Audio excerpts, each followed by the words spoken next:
আসসালামু আলাইকুম।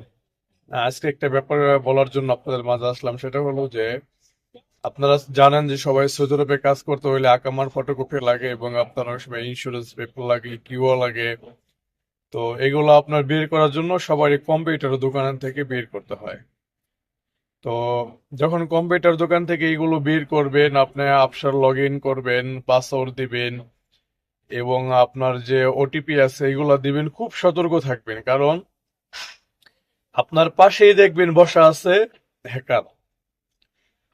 এগুলো আপনার পাশে বসা থাকে। আপনি যখন দোকানে যাবেন, ওরা জানে যে দুপুরের সময় কিংবা বিকেলের সময় বা কোন সময় লোকজন বেশি থাকে। ওই সময় করে কি অটোমেটিকলি ওরা যায় ওই দোকানের মধ্যে বসে থাকে। বসে থাকার পরে আপনার কি করে, আপনি যখন ওই যে পাসওয়ার্ড দিতেছেন, লগ ইন করতেছেন, তারপরে আপনার ওটিপি যাইতেছে, এগুলো করে কি ওরা আপনার হলো যায় না, ফেলায় যায় না। পরে আপনার এইগুলা দিয়া পরবর্তীতে ওরা কি করে, আপনার বিভিন্ন কাজে ব্যবহার করে, যার ফলে আকামার উপরে আপনার গ্রামা চলে আসে এবং আপনার বিভিন্ন সমস্যার সম্মুখীন হতে হয়। তো দয়া করে কেউ যদি কোথাও আপনার আপসার লগ ইন করেন এবং নাপাতের কোড দেন, তো খুব সতর্কভাবে দেবেন।